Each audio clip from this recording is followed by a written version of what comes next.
42% స్థానిక సంస్థల్లో అదేవిధంగా విద్యా ఉద్యోగాల్లో రిజర్వేషన్లు ఇస్తామని చెప్పి కామారెడ్డి డిక్లరేషన్ ఏదైతే కాంగ్రెస్ పార్టీ పెట్టిందో ఈ 22 నెలల కాలంగా వాళ్ళు అనుసరించినటువంటి విధానాలన్నీ కూడా తప్పుల తడకగా వాళ్ళు చేసినటువంటివన్నీ కూడా చూసినాం. వాస్తవానికి ఏంటంటే బీసీలకు ఏ సందర్భంలో రిజర్వేషన్లు పెంచాల్సినటువంటి పరిస్థితి వచ్చినా కానీ మండల్ కమిషన్లో మొట్టమొదటిసారిగా బీసీలకు జాతీయ స్థాయిలో రిజర్వేషన్లు కల్పించేటటువంటి పరిస్థితి వచ్చిన సందర్భంలో కూడా కోర్టులను ఆశ్రయించినటువంటివి చూసినాం. మనం ఏ వర్గాలైతే రిజర్వేషన్లు వ్యతిరేకిస్తుంటారో ఆ వర్గాలు కోర్టులను ఆశ్రయిస్తుంటాయి, ఈ రిజర్వేషన్లని అడ్డుకునే ప్రయత్నం చేస్తూ ఉంటాయి. అది అందరు కూడా తెలుసు. 140 సంవత్సరాల చరిత్ర ఉన్నటువంటి కాంగ్రెస్ పార్టీకి తెలియదు అనుకుంటే అది మనం మూర్ఖులుగా మనం భావించాల్సి వస్తుంది. అయితే ఇన్నేళ్ల చరిత్ర ఉన్నటువంటి కాంగ్రెస్ పార్టీ ఏం తెలియనట్టుగా supreme court judgements, Indira Sawhney judgement కావచ్చు, 2010లో స్థానిక సంస్థలకు సంబంధించి Krishnamurthy versus Union of India judgement కావచ్చు, తర్వాత Vikas Kishan Rao versus State of Maharashtra judgement కావచ్చు, Suresh Mahajan versus State of Madhya Pradesh కావచ్చు, ఈ అన్ని జడ్జిమెంట్లలో సుప్రీంకోర్టు రాజ్యాంగ ధర్మాసనాలు అన్నీ కూడా స్పష్టంగా రిజర్వేషన్లు స్థానిక సంస్థల్లో 50% దాటొద్దని చెప్పేసి రిజర్వేషన్లు నిబంధన పెట్టడం జరిగింది. దీన్ని కోర్టులు అడ్డుకుంటాయని తెలుసు. జరగాల్సినది ఎక్కడ జరగాలి? పార్లమెంట్లో చర్చ జరిగి రాజ్యాంగ సవరణ రిజర్వేషన్ పెంచుకునే అవకాశం ఉంటుంది. దానికి అనుగుణంగా గతంలో తమిళనాడు రాష్ట్రం ఈరోజు 50% మించి బీసీలకు రిజర్వేషన్లు కల్పిస్తున్నటువంటి రాష్ట్రం ఏదైనా ఉందంటే అది తమిళనాడు రాష్ట్రం. దాంట్లో 50% బీసీలకు, 18% ఎస్సీలకు, 1% ఎస్టీలకు, మొత్తం 69% రిజర్వేషన్లు తమిళనాడు మాత్రమే అమలవుతున్నాయి. కాబట్టి మేము చెప్పినవి ఏంటంటే తమిళనాడు తరహాలో మీరు ఇక్కడ శాస్త్రీయమైనటువంటి కమిషన్ వేసి, ఒక రాజ్యాంగబద్ధమైనటువంటి కమిషన్ వేసి, తద్వారా మొత్తం కూడా అధ్యయనం చేసి బీసీల వెనుకబాటుతనాన్ని నిర్ధారించి ఒక చట్టం చేసి ఆ చట్టాన్ని పార్లమెంట్లో చర్చించి దాన్ని 9th షెడ్యూల్లో పెట్టే ప్రయత్నం చేయాలని చెప్పేసి స్పష్టంగా బీఆర్ఎస్ పార్టీ కావచ్చు, బీసీ మేధావులు కావచ్చు, బీసీలలో ఉన్నత స్థాయిగా సుప్రీంకోర్టు జడ్జిల వరకు అయినటువంటి వ్యక్తులు అందరూ కూడా చెప్పినా కానీ అవన్నీ పట్టించుకోకుండా మొదటిగా ఏం చేసిరు? ఫస్ట్ చట్టం తీసుకొని వచ్చారు. 42% రిజర్వేషన్లు విద్యా ఉద్యోగాలలో, అదేవిధంగా రాజకీయానికి సంబంధించి స్థానిక సంస్థలు. ఈ 2 బిల్లులకు సంబంధించి గవర్నర్ దగ్గరికి పోతే గవర్నర్ గారు రాష్ట్రపతికి పంపడం జరిగింది. ఆ రోజు రాజ్యాంగ రక్షణ కోసం పంపితే అది రాష్ట్రపతి దగ్గర అక్కడ పెండింగ్లో ఉన్నాయి. తర్వాత ఏం చేసిండ్రు? అది అక్కడ పెండింగ్లో ఉండగానే ఒక ఆర్డినెన్స్ తీసుకొని వచ్చారు జూలై నెలలో. ఆ ఆర్డినెన్స్ తీసుకొస్తే గవర్నర్ గారు దాన్ని కూడా ఆమోదించలేడు, అది అట్లనే పెండింగ్లో ఉంది. తర్వాత మళ్ళా ఒక ప్రత్యేక సమావేశం పెట్టి మళ్ళా ఒక బిల్లు తీసుకొని వచ్చారు, అది మళ్ళా గవర్నర్ దగ్గర పెండింగ్లో ఉంది. ఆ గవర్నర్ గారు మళ్ళీ అది అని కూడా రాష్ట్రపతి గారికి పంపారు. ఇట్లా ఇవన్నీ కూడా ప్రక్రియ మొత్తం కూడా రాజ్యాంగ సవరణ ద్వారా జరిగితే తప్ప, పార్లమెంట్లో చర్చ జరిగి పార్లమెంట్లో మద్దతు ఉంటే తప్ప బీసీల రిజర్వేషన్ పెంచేటటువంటి పరిస్థితి ఇప్పుడున్న పరిస్థితులలో ఇప్పుడున్న కారణంగా సాధ్యం కాదనే విషయం అందరూ కూడా తెలుసు. అయినప్పటికీ బీసీ ప్రజల్ని మోసం చేయాలని, ముఖ్యంగా గతంలో కూడా మనం అందరం కూడా బీసీ ప్రజలంతా కూడా తెలుసుకోవాల్సినటువంటిది ఏంటంటే, మొదటిగా అసలు కులగణన ఇప్పటివరకు కూడా జరగకపోవడానికి కారణం ఎవరో మనం పరిశీలించాలి. జనగణన 1931 వరకు కూడా బ్రిటిష్ కాలంలో కులాల లెక్కలు తెలుసు, ప్రతి కులాన్ని లెక్కించారు బ్రిటిష్ వాళ్ళు.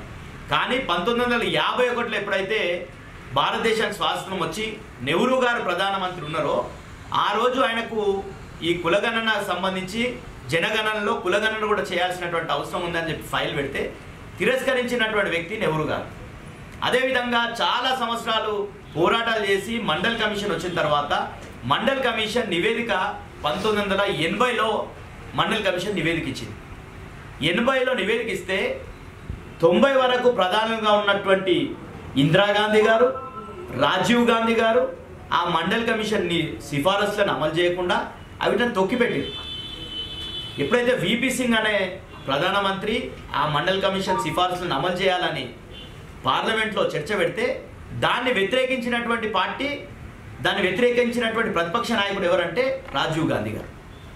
ఈరోజు వీళ్ళు బీసీల గురించి చాలా గొప్పగా మాట్లాడుతుంటారు. మేము బీసీలని సామాజిక న్యాయం అని చెప్పేసి ఎంత జనాభా ఉంటే అంత వాళ్ళకు ఇస్సా వంచుతామని చెప్పి మాట్లాడుతున్నట్టు రాహుల్ గాంధీ గారిని మనం ప్రశ్నించాలి. ఎందుకంటే నువ్వు ఓట్లప్పుడు తెలంగాణలో బాగా తిరిగినావు, అధికారం లేనప్పుడు అధికారం కోసం అన్ని ప్రజల మద్దతు కోసం బీసీలకు హామీలు ఇచ్చినావు, అన్ని తెలంగాణలో ఉన్నటువంటి అన్ని వర్గాలకు హామీలు ఇచ్చారు. ఈరోజు బీసీల హామీ విషయంలో ఈరోజు దేశానికి రోల్ మోడల్ అని చెప్తున్నటువంటి రాహుల్ గాంధీ గారు లెక్కలు తీసిన తర్వాత మీకు తెలియదా చట్టము గవర్నర్ ఆమోదం లేకుండా జీవో అది తెలియదా? ఇంకో విషయం ఏంటంటే రాజ్యాంగం సవరణ చేయాలి, పార్లమెంట్లో ఒక ప్రతిపక్ష నాయకునిగా ఈ బిల్లులన్నీ కూడా రాష్ట్రపతి దగ్గర పెండింగ్లో ఉంటే రాహుల్ గాంధీ గారు ఎందుకు మాట్లాడారు? పార్లమెంట్ వేదికగా కదా చర్చ జరగాల్సింది. పార్లమెంట్లో కాంగ్రెస్ పార్టీకి 99 మంది ఎంపీలు ఉన్నారు, వాళ్ళు మాట్లాడరు. అదేవిధంగా కాంగ్రెస్ కూటమికి, ఇండి కూటమికి 234 మంది ఎంపీలు ఉన్నారు, వాళ్ళు మాట్లాడరు. వీళ్ళు రేవంత్ రెడ్డి గారు ఏమంటాడు?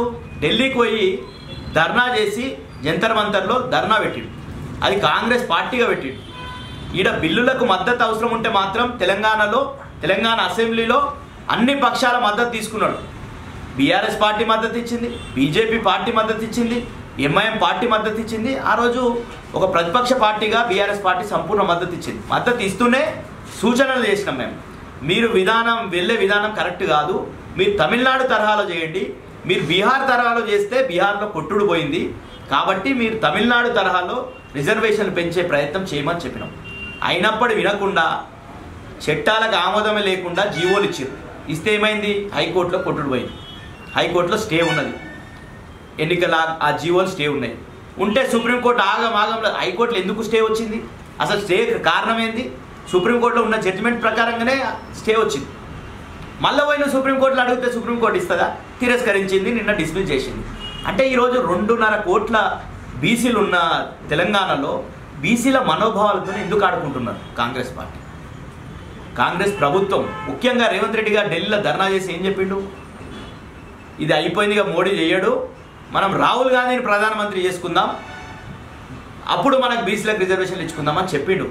చెప్పి ఢిల్లీలో చెప్పి వచ్చి ఇడొచ్చి మళ్ళీ జీవో ఇచ్చిండు. కాబట్టి వీళ్ళు కాంగ్రెస్ పార్టీకి తెలుసు, ముమ్మాటికి 100% తెలిసి బీసీలను ఇంకా కూడా డ్రామాలు చేస్తూ బీసీల మనోభావాలతో ఆడుకుంటుంది. కాబట్టే బీసీ సంఘాలంతా కూడా, బీసీ సంఘాలు, బీసీ మేధావులు, బీసీలకు మద్దతుగా ఉండేటటువంటి అందరూ కూడా రేపు ఏదైతే బీసీల మద్దతుగా రేపు బీసీ జేఏసీ బంద్ పిలిపించిందో ఆ బంద్లో మొత్తం కూడా ప్రజాస్వామ్య వాదులందరినీ కూడా అపీల్ చేస్తున్నాం. అందరము కూడా బీసీలకు మద్దతుగా మీరందరూ కూడా నిలబడాలి. ఎస్సీ ఎస్టీ అందరు సమాజంలో ఉండేటటువంటి ఉన్నత వర్గాల్లో కూడా చాలామంది ఉన్నారు బీసీలకు మద్దతుగా. మొన్న కూడా చాలామంది ఏ సామాజిక వర్గం వాళ్ళైతే ఓటుకోయినరో ఆ సామాజిక వర్గానికి సంబంధించిన వాళ్ళు కూడా నిజమే కదా, న్యాయమే కదా, మీ జనాభా 56 నుండి 60% ఉంది, 60% జనాభాకు 42% రిజర్వేషన్, మీకు న్యాయమే కదా అని చెప్పేసి అంటున్నటువంటి వాళ్ళు చాలామంది ఉన్నారు. ఉన్నత వర్గాల నుండి వాళ్ళు కూడా అగ్రకులాల్లో ఉన్నటువంటి వాళ్ళు కూడా చాలామంది ఈరోజు బీసీలకు మద్దతుగా నిలిచేటటువంటి ప్రయత్నం వాళ్ళు చేయాలని చెప్పేసి మేము అందరినీ కూడా తెలంగాణ సమాజాన్ని కోరుతున్నాం. ముఖ్యంగా వికారాబాద్ జిల్లాలో కూడా అందరూ కూడా ఈరోజు అన్ని పార్టీలు మద్దతు ఇచ్చినాయి. బీఆర్ఎస్ పార్టీగా మా వర్కింగ్ ప్రెసిడెంట్ గారి దగ్గరికి, కేటీఆర్ గారి దగ్గరికి ఆర్ కృష్ణయ్య గారు, జాజుల శ్రీనివాస్ గారు, అదేవిధంగా నారగోని గారు అందరూ కూడా బీసీ జేఏసీ ప్రతినిధులు అందరూ వస్తే మేమందరం అక్కడనే ఉండే 100% మద్దతు ఇస్తామని చెప్పడం జరిగింది.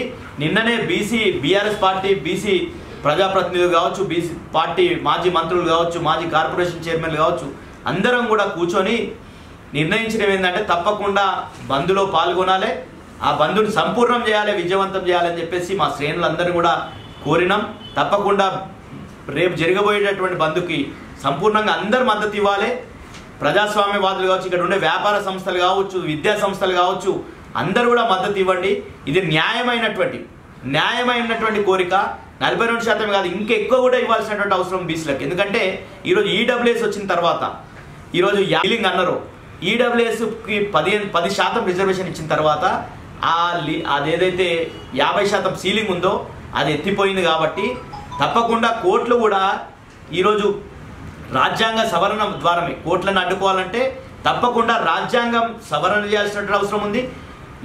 ఈడబ్ల్యూఎస్ రిజర్వేషన్ కోసం ఏ విధంగా అయితే 9 రోజులలో రాజ్యాంగ సవరణ చేసి ఇంప్లిమెంట్ చేసిర్రో మేము కేంద్ర ప్రభుత్వాన్ని కూడా కోరుతున్నాం. ఈరోజు బీసీ ప్రధానమంత్రి అని చెప్పుకుంటున్నటువంటి మోడీ గారు ఈరోజు ఈ ఒక్క రాష్ట్రంలో సమస్య కాదు, ఈ స్థానిక సంస్థలు పక్క కర్ణాటకలో చాలా రోజుల నుండి ఆగిపోయినాయి, మహారాష్ట్రలో ఆగిపోయి ఉన్నాయి, మధ్యప్రదేశ్లో ఇదే సమస్య వచ్చింది, ఇట్లా చాలా రాష్ట్రాల్లో ఈ సమస్య వస్తుంది. కాబట్టి దీన్ని పరిష్కారం చేయాలంటే పార్లమెంట్ వేదికగా పరిష్కారం జరగాలి, రాజ్యాంగ సవరణ జరగాలి. ఏదైతే రాజ్యాంగంలో 243 అధికారంలో ఏదైతే ఉందో దాంట్లో ఎస్సీ ఎస్టీలకు ఏ విధంగా అయితే జనాభా దామాషాలో రిజర్వేషన్లు ఉన్నాయో అదేవిధంగా బీసీలకు కూడా ఒక కమిషన్ ద్వారా నిర్ధారించి జనాభా దామాషాలో రిజర్వేషన్ కల్పించే విధంగా రాజ్యాంగ సవరణ చేయడం కోసం బీజేపీ ప్రభుత్వం కేంద్రంలో కూడా కృషి చేయాలి, ముఖ్యంగా మోడీ గారు కూడా కృషి చేయాలి. ఎందుకంటే ఇప్పటి వరకు మనం చాలా బాధాకరం, దేశంలో బీసీలకు ఒక మంత్రిత్వ శాఖ లేదు, చెప్తే చాలా ఘోరంగా ఉంటుంది. BC commission, national BC commission recommend చేసినా కానీ తెలంగాణలో ఉన్నటువంటి 26 బీసీ కులాలని ఓబీసీ జాబితాలో చేరుస్తారు. ఇట్లా చాలా సమస్యలు పెండింగ్లో ఉన్నాయి బీసీలకు సంబంధించి. ఒక మంత్రిత్వ శాఖ ఎవరి దగ్గర పోయి అడుకోవాలనే పరిస్థితి ఉంది బీసీలకు. ఈరోజు వాళ్ళు పెట్టే బడ్జెట్లో 2% కూడా బడ్జెట్ పెట్టేటటువంటి పరిస్థితి లేదు కేంద్రంలో.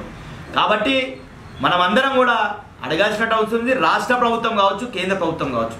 ఈ 2 ప్రభుత్వాలు, రాష్ట్రమేమో తెలిసి జీవోతో రాదని తెలుసు, రాష్ట్రం అసెంబ్లీలో చట్టం చేస్తే రాదని తెలిసి బీసీల మనోభావాలతో ఆడుకుంటుంది.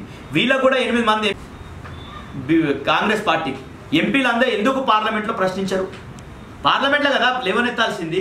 ఈరోజు రాష్ట్రపతి దగ్గర బిల్లులు పెండింగ్ ఉంటే ఎందుకు పెండింగ్లో ఉన్నాయని చెప్పి పార్లమెంట్ వేదిక కదా మనం అడగాల్సింది.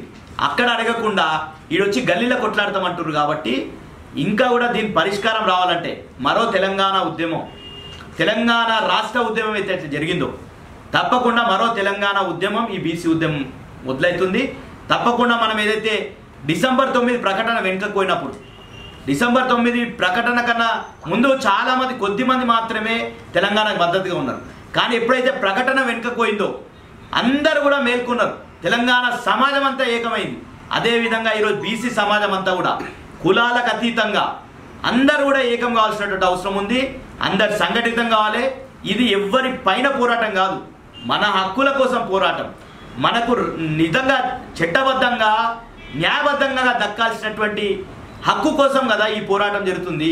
కాబట్టి అందరం ఏకం కావాల్సిన అవసరం ఉంది. రేపు బంద్లో అందరూ కూడా పాలు పంచుకోవాలి, 100% దీన్ని విజయవంతం చేయాలి. ఒకసారి కేంద్ర మొత్తం కూడా, దేశ దృష్టిని మొత్తం కూడా తెలంగాణ వైపు చూసే విధంగా, తెలంగాణ ఉద్యమంలో ఏ విధంగా అయితే జరిగిందో ఆ విధంగా మొత్తం దేశ దృష్టిని ఆకర్షించే విధంగా బంద్ జరగాలని చెప్పేసి అందరినీ కోరుతూ, ఈ ఉద్యమం ఆగదు. ఇది ఒక్క దాంతోనే కాదు, 100% బీసీలకు చట్టసభలో కూడా రిజర్వేషన్ కావాల్సిన అవసరం ఉంది. కేసీఆర్ గారు తెలంగాణ రాష్ట్రం వచ్చినటువంటి మొట్టమొదటి అసెంబ్లీ సెషన్లోనే బీసీలకు 33% చట్టసభల్లో రిజర్వేషన్ కల్పించాలని కేసీఆర్ గారు అసెంబ్లీలో తీర్మానం చేసి పంపించడం జరిగింది. తప్పకుండా బీఆర్ఎస్ పార్టీ బీసీల విషయంలో ముందుంటుంది. ఏదైనా కానీ బీసీ సంఘాలు నిన్న వచ్చి అడిగితే వెంటనే మద్దతు ప్రకటించడం జరిగింది. 100% బీఆర్ఎస్ పార్టీలో ఉన్నటువంటి బీసీలు చాలామంది ఈరోజు రాష్ట్ర నాయకత్వం అన్ని పార్టీల్లో సగం మంది ఉంటే బీఆర్ఎస్ పార్టీలో సగం మంది మంత్రులు కావచ్చు, ఎమ్మెల్యేలు కావచ్చు, మాజీ అందరూ కూడా మెజార్టీగా బీసీ ప్రజాప్రతినిధులు బీఆర్ఎస్ పార్టీలో ఉన్నారు. కాబట్టి అందరూ కూడా ముందుకు పోరాటం చేస్తాం. తప్పకుండా ఈ 42% కాదు, చట్టసభల్లో కూడా రిజర్వేషన్ రావాలి. విద్యా ఉద్యోగాల్లో కూడా ముఖ్యంగా ఈరోజు కాంగ్రెస్ పార్టీ ఎట్లా చేస్తుందంటే ఈరోజు ఓన్లీ కేవలం 42% అనేది ఈరోజు కామారెడ్డి డిక్లరేషన్లో చాలా అంశాలు ఉన్నాయి. 60 అంశాలతోని కామారెడ్డి డిక్లరేషన్ చేసింది.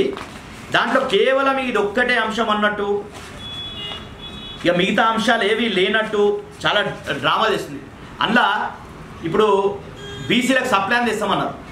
ఆ సప్లాన్ తేవడానికి ఏ చట్టం అడ్డుకోదు, ఏ రాజ్యాంగం అడ్డుకోదు, ఏ కోర్టులు అడ్డుకోదు. కానీ ఆ సప్లాన్ తీసుకొని వస్తలేదు. అదేవిధంగా బీసీలకు ప్రతి సంవత్సరం 20,000 కోట్లు బడ్జెట్లో పెడతామన్నారు. అది పెడతలేరు. దాన్ని ఏ చట్టం అడ్డుకుంది, ఏ కోర్టు అడ్డుకున్నది? నువ్వు ఎంబీసీలకు చిన్న కులాలు వాళ్ళకి చాలా ఇబ్బందులు ఉంటాయి, వాళ్ళకు ఒక మంత్రిత్వ శాఖ ఏర్పాటు చేస్తామని చెప్పారు. ఇప్పటివరకు ఆ మంత్రిత్వ శాఖ ఏర్పాటు ఎందుకు చేయలేరో చెప్పడం లేదు. ఇట్లా చాలా కుల సంఘాలన్నిటి కూడా కార్పొరేషన్లు వేస్తాం, దానికి నిధులు కేటాయిస్తామన్నారు. అది ఎక్కడ పోయిందో తెలియదు. ముద్రాజులను బీసీ డి నుండి ఏలో కలుపుతామని చెప్పారు. అది ఎక్కడ పోయిందో తెలియదు. గౌడన్నలకు వైన్ షాపుల్లో కేసీఆర్ గారు 15% రిజర్వేషన్ మొట్టమొదటిసారిగా తెస్తే మేము దాన్ని 20% పెంచుతామన్నారు. గౌడన్నలకు రిజర్వేషన్ ఎక్కడ పోయిందో తెలియదు. దానికి ఏ చట్టాలు ఏ కోట్లు అడ్డు వస్తున్నాయో తెలియదు. ఇట్లనే గొల్ల కుర్మలకు 100 రోజుల్లో అధికారంలోకి వచ్చిన 100 రోజుల్లో గొర్రెల పంపిణీ చేస్తామన్నారు. అది ఎక్కడ పోయిందో తెలియదు. ముద్రాజులకు బెస్తలకు 90% సబ్సిడీతో చేప పిల్లేస్తామన్నారు. ఎక్కడ పోయిందో తెలియదు. ఇట్లా అన్ని కులాలను మొత్తం పూర్తిగా కామరెడ్డి డిక్లరేషన్లో ఉన్నటువంటి 60 అంశాల్లో ఈ ఒక్క అంశానికి కోట్లు అడ్డు వస్తున్నాయి. మిగతా 59 అంశాలు కానీ ఆ అంశాల కోసం కనీసం 22 నెలల కాలంలో ఒక ప్రయత్నం చేయలేరు. కాబట్టే కాంగ్రెస్ పార్టీ చిత్తశుద్ధిని మేము శంకిస్తున్నాం. బీసీ ప్రజలందరూ కూడా కోరుతున్నాం. ఎందుకంటే అందరూ మనం గుర్తించాలి, కాంగ్రెస్ ఆది నుండి కూడా నెహ్రూ కాలం నుండి సోనియా గాంధీ ఆధ్వర్యం జరిగినటువంటి యూపీఏ దాని వరకు కూడా బీసీలను నయవంచనకు గురి చేస్తూనే ఉంది. ఈరోజు అధికారం కోల్పోయిన తర్వాత సామాజిక న్యాయం అంటుంది తప్ప అధికారంలో ఉన్న రోజు ఏ రోజు బీసీలు గుర్తుకు రాలేరని నేను చెప్పడం కాదు, రాహుల్ గాంధీ గారే చెప్పారు. మేము బీసీలను పట్టించుకోలేము, మేము బీసీల అన్యాయం జరిగినటువంటి విషయం వాస్తవం అని చెప్పేసి రాహుల్ గాంధీ గారే మొన్న ఢిల్లీలో మీటింగ్ పెట్టి చెప్పింది. కాబట్టి దీనికి అంతటి కారణం కాంగ్రెస్ పార్టీ. ఈరోజు 11 సంవత్సరాలుగా దేశాన్ని వెళ్తున్నటువంటి బీజేపీ పార్టీ, నరేంద్ర మోడీ గారు బీసీ అని చెప్పుకుంటున్నారు. కాబట్టి తప్పకుండా బీసీలకు ఈ రకమైన ఇబ్బందులు రాకుండా స్థానిక సంస్థలు కావచ్చు, చట్టసభల్లో కావచ్చు, విద్యా ఉద్యోగాల్లో రిజర్వేషన్ పెంచేయడం కోసం రాజ్యాంగ సవరణకు మార్గం సుగమం చేయాలని చెప్పేసి కేంద్ర ప్రభుత్వాన్ని కోరుతూ రేపు బంద్ని పెద్ద ఎత్తున విజయవంతం చేయాలని మరోసారి థ్యాంక్ యూ.